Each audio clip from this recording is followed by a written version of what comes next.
आज आमच्या आश्रमापर्यंत पाहुणे सुस्वागतम सुस्वागतम या आमच्या आश्रमाच्या ठाई आपलं स्वागत आहे. पाहुण्यांचं नाट्य राहू दे बाजूला. त्या नाट्यासाठी मी आलो नाही. मी फक्त माझ्या प्रश्नाच्या उत्तरासाठी इथं आलोय. म्हणलं पाहुणेपणाचं नातं घेऊन तुम्ही इथं आलेले आहे तर तुमच्या मनाच्या ठाई प्रश्न निर्माण झाला आणि ते प्रश्न घेऊन तुम्ही इथपर्यंत आला.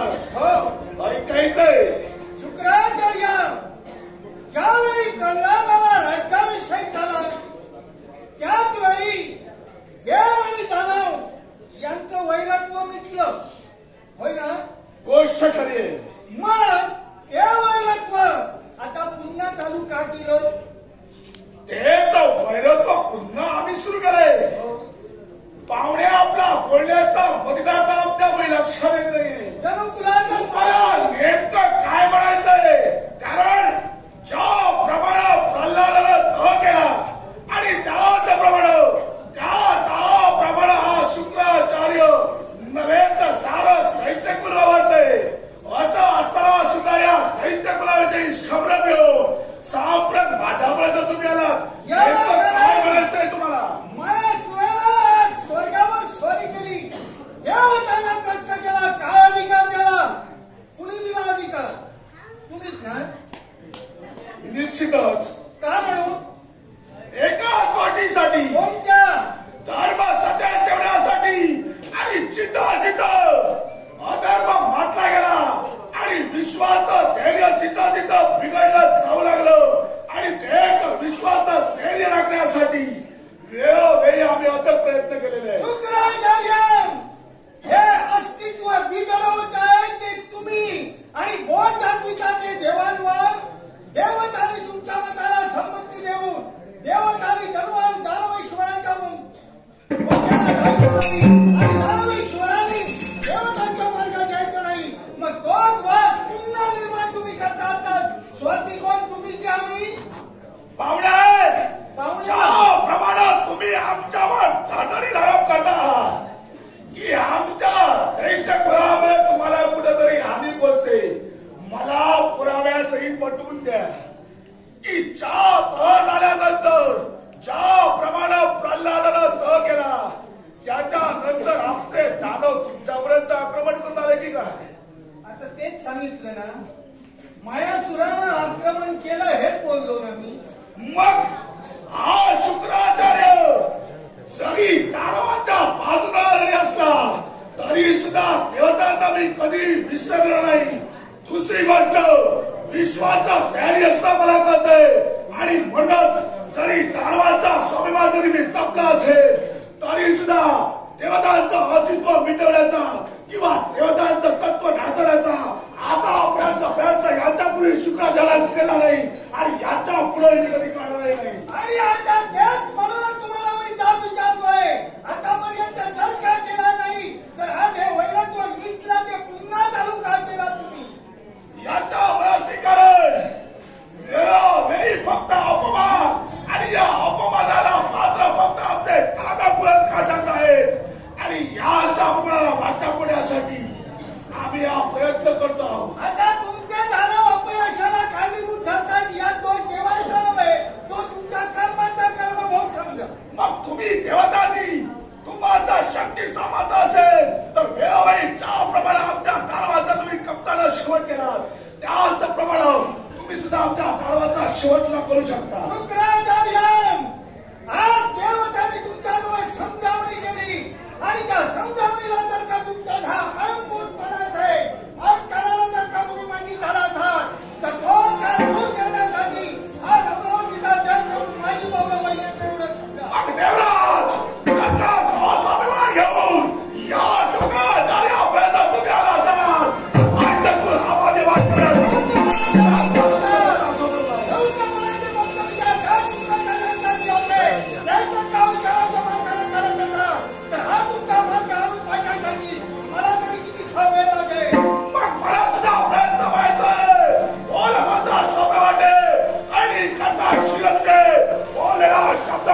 त्याला साठा उठवता. मग हा देवताला माणसाने वचन दिलं. त्या वचनाच्या पूर्ततेसाठी माझी करा विनंतीचा सैतान करी. पण त्या शुक्राचार्याला सोडा नाही. तिला ही काय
म्हणजे देव आणि दानव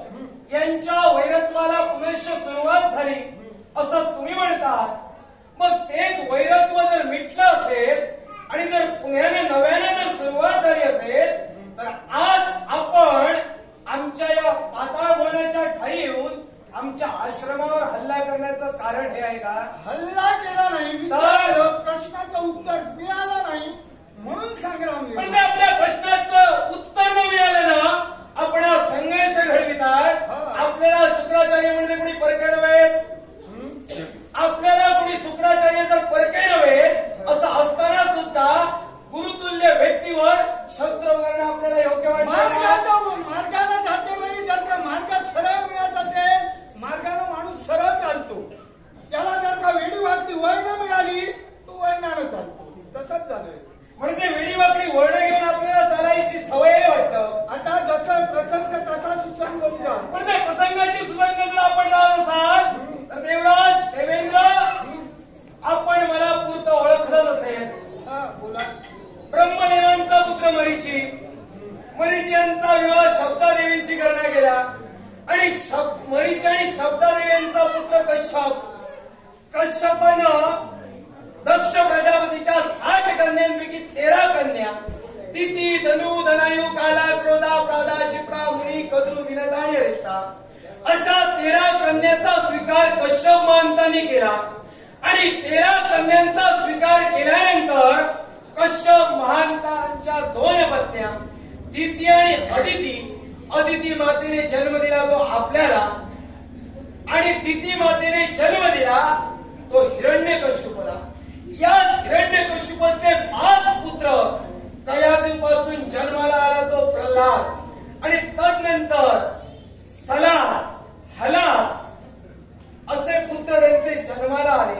आणि हे पुत्र जन्माला येऊन सर्वात लहान हलाद त्याचा पुत्र धूम्रध्वज अर्थात आपण माझ्या नात्याने आजोबा लागतात. बरोबर ना? खरं आहे. ते नातं बाजूला ठेव. नातं बाजूला करायची गरज नाही, कारण तुमचं आणि आमचं नातं हे चालत आलंय त्याच्यामुळे वैरत्व निर्माण झालंय. हे नात्याचा संबंध या ठिकाणी येत नाही. हे तत्वाचं आहे. मग हे जर का तत्वाचं जर का असेल तर देवराज देवेंद्र नात्याचा संबंध जर आपण जर म्हणत असाल तर ज्यावेळी आमचे आजोबा हिरण्यकश्यप हे ध्यानधारणेसाठी गेले असताना त्यावेळी आमची माते म्हणजे हिरण्यकश्यपची पत्नी कयादू हिच्या गर्भात आमचे काका प्रल्हाद होते. आणि असताना तो गर्भ मारण्यासाठी नव्हे तर त्या कयादूचा अंत करण्यासाठी त्या गर्भातील बालकाला मारण्यासाठी आपण का तत्पर झाला होता? तेव्हा तुम्हाला धर्म जाणवला नव्हता, त्यावेळी तुम्हाला नातं जाणवलं नव्हतं. धर्माच्या गोष्टी तुझ्या मी ऐकते. हा मला एक सांग, तू या ठिकाणी जन्माला आलास प्रल्हादाच्या आधी की नंतर? प्रल्हाद महंतांच्या नंतर. मग मला सांग, त्याच्या आईच्या उदरात मी काय केलंय तुला तू पाहण्यासाठी होता? उदरात काय केलं असं मी म्हणत नाहीये. प्रसंग काय आहे त्या प्रसंगाची सुसंगता आणि बोल. देवराज त्या प्रसंगाची सुसंगता आहे. प्रसंगाची सुद्धा तुम्हाला पटवून देतोय. मी काय केलं सांगण्याची गरज नाही. ऐका. तुझं मी ऐकण्यासाठी आलो नाही. मग मी काय केलं त्याच्या मुलाचे कारण काय होतं हे मला माहित. इकारातल्या देवताला माहित. प्रल्हादाच्या बाबतीत मी काय केलं हे तुझ्या मुखातून मला ऐकायचं. प्रल्हादाच्या बाबतीत तुम्ही काय केलं मी वाच्यताच करत नाही, पण माझ्या मुलाचं आणि तुमचं वैरत्व एका पत्करता. हे काय गोष्टी झाली? अशी कोणती गोष्ट? मी तुला मग पुन्हा चालू का केलं? वैरत्व जर निर्माण झालं असेल तर स्वर्ग सुखाच्या प्राप्तीसाठी. मग हा तुमचा स्वर्ग का म्हणून जिथं त्या आधी माहिती वैरत्व मी तुला त्या वैरत्वाला मान्यता दिली पुन्हा का? आम्ही धानव आहोत का? मग हा धानवाईश्वराने हा स्वार्थ का निर्माण करावा? तुम्ही स्वार्थी नाही आहात. काय आम्ही तुमचा स्वार्थीपणा केला? तुमच्या जन्मदिनाला स्वार्थ असेल.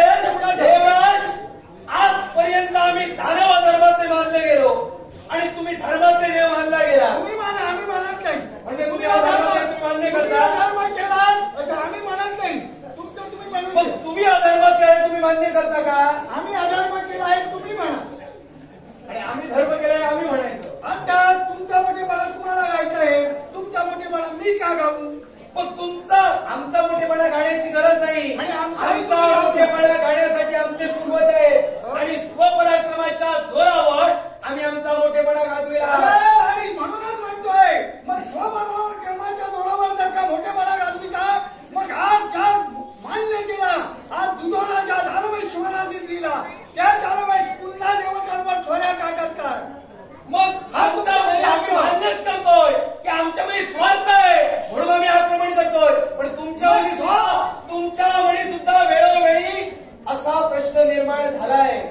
तुम्ही स्वैराचाराने वागलात, तुम्ही सुद्धा काहीतरी मिळविण्यासाठी प्रयत्न केला.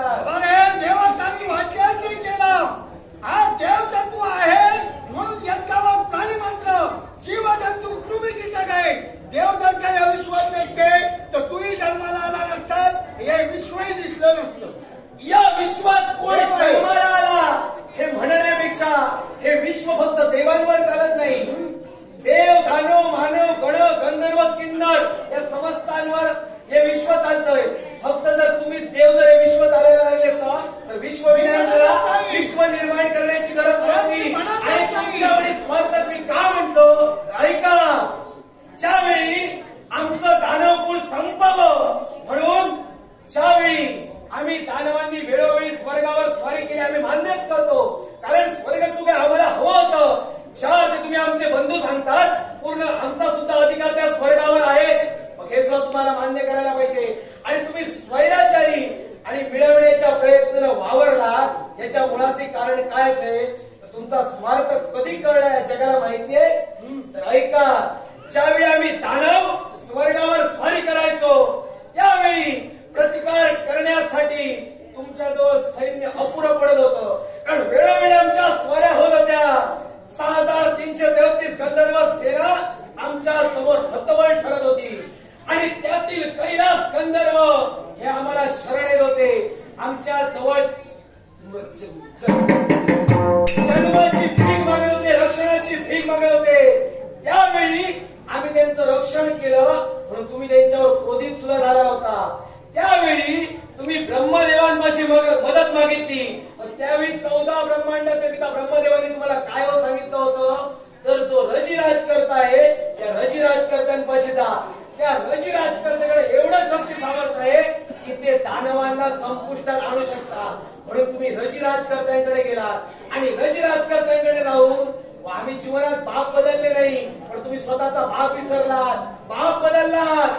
त्या रजी राजकर्त्यांना स्वतःचा पिता मानलात. तुम्ही माझे पिता आणि पितानं पुत्राला सहाय्य करावं ही उपाधी त्यांना देऊन त्यांच्याजवळ तुम्ही मदत मागितली. रजी राजकर्त्यानं पित्याचं तत्व जागृत होऊन आपल्या पुत्राला मदत करावी म्हणून स्वतःचं औषधी सैन्य घेऊन आपल्या समोर युद्धात सहभागी झाले. स्वर्ग साम्राज्याचे काही देव आणि दानव यांचं युद्ध सुरू झालं. त्यावेळी रजी राजकर्त्याकडून समस्त दानवांची सळकळपळ करण्यात आली. समस्त दानव मिळेल त्या वाटेला धावू लागले आणि विजय तुम्हाला प्राप्त झाला आणि तुमचं इंद्रपद हे सावरलं गेलं. त्यावेळी रजी राजकर्त्यांना तुम्ही पिता मानला होता, मग ज्यावेळी रजी राजकर्ते निवर्तल्यानंतर त्यांचे पुत्र तुमच्यापाशी इंद्रपदाचा वाटा हिस्सा मागायला आले, त्यावेळी त्यांना नकार दिला व नकार दिला तो दिला व त्यांचा मागचा पुढचा विचार न करता स्वतःच्या हाती असणाऱ्या वज्रानं त्या पुत्रांचा तुम्ही घात केला. स्वैराचार नव्हे का हे? तुमचं स्वैराचारी वृत्ती नव्हे का? हा चांगलं बोलतो. पण मला एक सांग, हे सारं काही मी माझ्या जीवनात घडविलं त्यावेळी तू होतस रे तिथं. मी होण्याची दुसऱ्याचा सांगून ऐकून बोलू नको. मग मानव असू द्या, दानव असू द्या, कुणी असू द्या, देव असू द्या, प्रत्यक्षरित्या ज्या ठिकाणी जे काही घडतं कशासाठी घडतं, का घडविलं जातं हे पाहिलं पाहिजे. पाहणं ऐकलं 4 बोटाचं अंतर आहे हे विसरू नको. 4 बोटाचं जरी या विश्वात ते अंतर असलं तरी देवराज काही गोष्टी या तुम्ही सुद्धा ऐकूनच शिकलाय, त्यामुळे माणसाने शिकावं, माणसाला बोलावं, पण त्याचा काहीतरी त्याच्याशी नात्याशी संबंध असावा. मी माझ्या जीवनात पापड किती केली आहे त्याच्याशी संबंध मी बोलणारच नाही, कारण माझ्या मी सांगतो ना याविषयी मला वाच्यताच करायची नाहीये. पण तुम्ही सुद्धा स्वैराचाराने वागरलात, मग आम्ही स्वैराचाराने वावरलो तर कोण असा अपराध केला? तुम्ही स्वैराचारानं चालवाय मग स्वैराचाराने जर आला असाल तर प्रतिकार तुम्हाला मी करेन, कारण ज्या गुरुनं मला विद्या दिली आहे, ज्या गुरुनं मला विश्वाचं ज्ञान दिलं आहे आणि ज्या ज्ञानावर आज माझी वाचा बोलते त्या गुरुदेवांच्या रक्षणासाठी नव्हे तर तुम्ही माझ्या कुळाच्या सूड भावनेने इथे येत असतात आणि माझ्या कुळाचा संपुष्टासाठी जर तुम्ही आला असाल तर कुलपुत्र रक्षणासाठी तुमच्या समोर वाढ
माझ्या पराक्रमावर विश्वास ठेवून गुरुदेव आपण मला पूर्णत्वाचा आशीर्वाद दिलाय. गुरुदेव, माझ्या कुळाच्या रक्षणासाठी जे आतापर्यंत निरार्जन मी करत होतोय ते ज्ञान पूर्णत्वाचा आशीर्वाद प्राप्त झालाय. माझ्या आनंदी आनंद झालाय आणि हाच आनंद तुझ्या अपदेशापर्यंत आम्हाला घेऊन जायच्या ब्रह्मदर हा देवेंद्र जरी गेला असला तरी सुद्धा समाज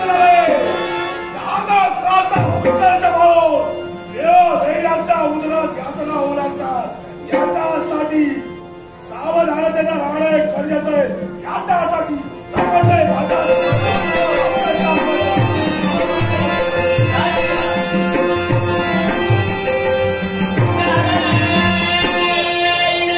हे देवा, इथं घडला तो प्रसंग फार वेगळा घडलाय.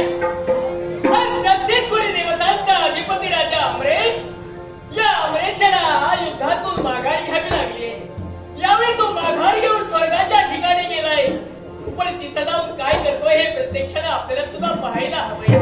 पण हे विश्वव्यापका विश्वनाथा, हे माझ्या देवा वैकुंठीच्या नारायणा, तुझ्या पूजनी पवित्र चरणी या नारदाचा साष्टांग प्रणिपात, साष्टांग प्रणिपात, साष्टांग प्रणिपात. खरोखर देवा, हे विश्वकारी सुरळीत चालावं. या विश्वाच्या ठिकाणी जे भक्त आहेत ते भक्त सुखी व्हावे.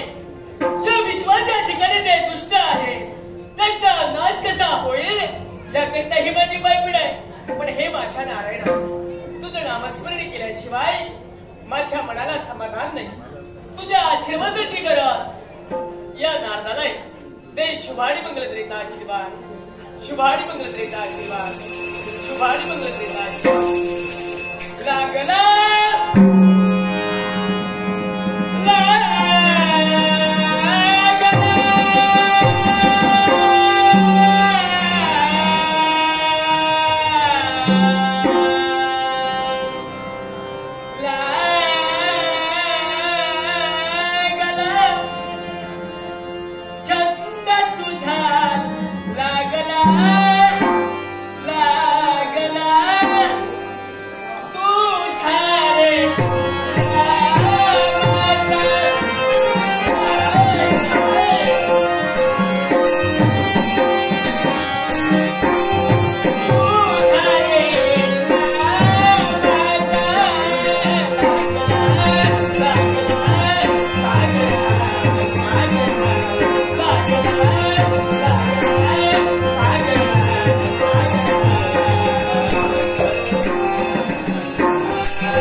अत्यानंद झालाय माझ्या मनाला. हे सारे दानव वावरताय हा मोठेपणा केवळ तुझ्यामुळेच मला मिळालाय देवा. सुख म्हणजे यापेक्षा वेगळं काय असतं? मानवाच्या चेहऱ्यावर वावरणारा आनंद, समाधान म्हणजेच खरं सुख. आज अगदी सुखात आहे मी. सुखानंतर दुःख प्रत्येकाच्या जीवनात असतंही मी नाही म्हणत नाही, पण तरीही येणारा प्रत्येक क्षण अगदी आनंदाने जगावा देवा. नित्याप्रमाणे आजही तुझे आशीर्वाद माझ्या पाठीशी असावे, या सर्वांच्या पाठीशी असावेत ही एकच प्रार्थना. हे हिमागिरी सुद्धा, हे गौरी शंकरा उमा महेश्वरा, अगदी आज जवानं कळकळीनं तुला हाक देते. आतापर्यंत ज्याप्रमाणे तू माझ्या पाठीशी उभा राहिलास ना, आम्हा दानवांना सहाय्य केलंस, त्याप्रमाणे यापुढे सुद्धा तुझा आशीर्वाद आणि तुझं सहाय्य मलाच नव्हे सर्वांना लाभावं ही एकच सदिच्छा. हा नमो भूतेशा तू हे महेशा हिमागिरी सुद्धा देवा आनंद मनवी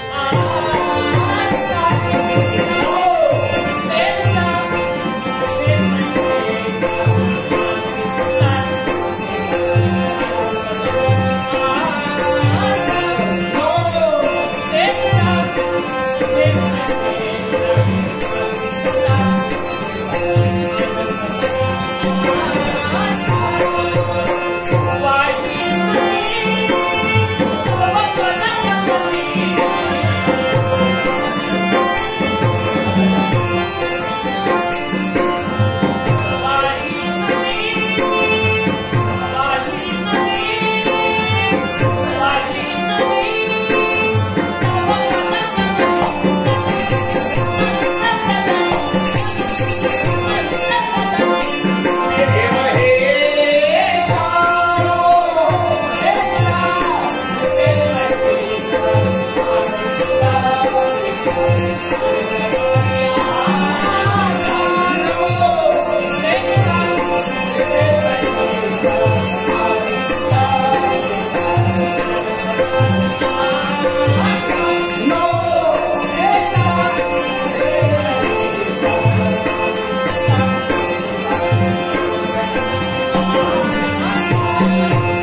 देवा आज मी तुझ्या घरी नतमस्तक आहे.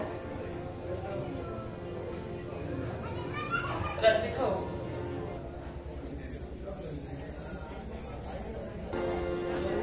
तुझ्या नामस्मरणाने मन प्रसन्न झालंय. पण नेमका आज घडलं असेल काय याची कल्पना नाही. पाहूया, माझ्यापर्यंत कोण येणार आहे आणि साकल्य वर्तमानाची घटना. ओम गणपतये नमो नमः प्रभो सुख शांती दा. ओम गणपतये नमो नमः प्रभो सुख शांती दा. ओम गणपतये नमो नमः प्रभो सुख शांती दा. हे ओंकार कमल परशुधारा.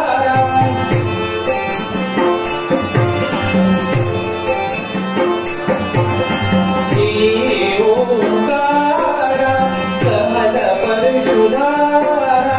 तूच विश्वनाथा. ओम गणपतये नमो नमः प्रभो सुख शांती दा. ओम गणपतये नमो नमः प्रभो सुख शांती दा. ओम गणपतये नमो नमः प्रभो सुख शांती दा. संतोषाची परिपूर्णता करण्यासाठी पायपीट चालू आहे. पण संप्रत स्थिती मातेपर्यंत आमची पावलं पडली आणि म्हणूनच मातेच्या चरणी नतमस्तक होणं हे उचित होतं. माते हा कसा बंधन भाव आपल्या ज्ञानाशी नतमस्तक होणं. काय चाललंय का तुझं? ए मोहकटा, तू कुणाच्या चरणाशी नतमस्तक होतोय याचं तरी भान आहे का तुला? परिपूर्ण भान मला हे नाही नाही नाही नाही, तू निश्चित काहीतरी विसरून पर्यंत आलाय. काय म्हणायचं आपल्याला? हो, सरळच आहे. काय ते? काय ते म्हणजे तू विसरतोयस मी कोण, तू कोण याचा तुला काही भान आहे का? माते हा, माता ही माता आहे. तू प्रथम माता म्हणूच नकोस.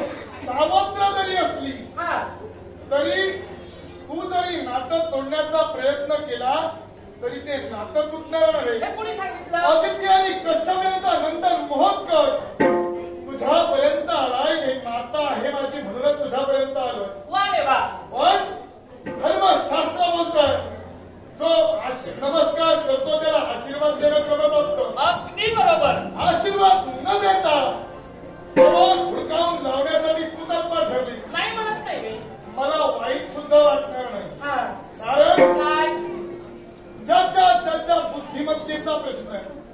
पुत्राला आपल्या मातेच्या अथवा पित्याची बुद्धिमत्ता काढावी एवढा पुत्र श्रेष्ठ नसतो.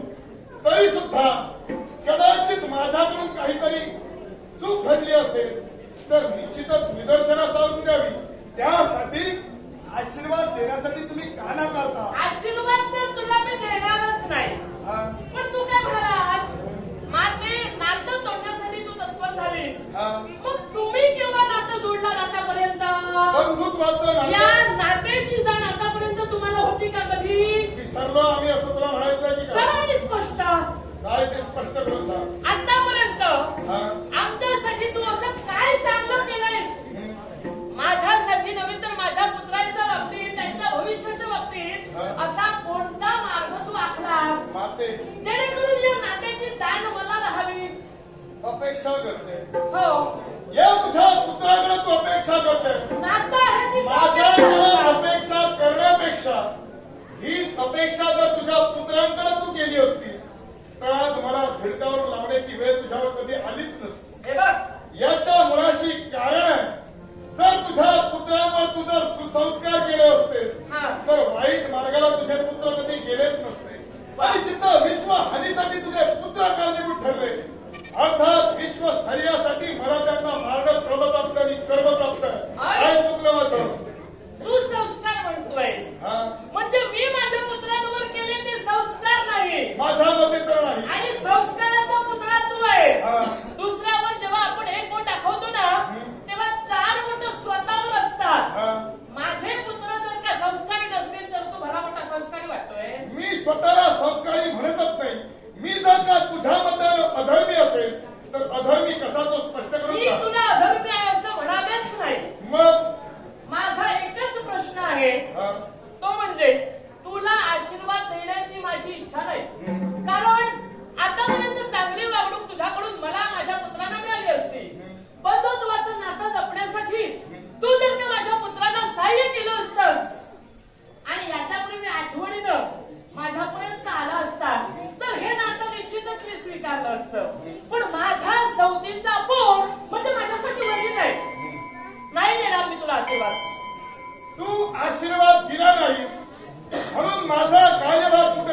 व्यतीत होईल हा अशा त्याच्यातला अर्थ नव्हे.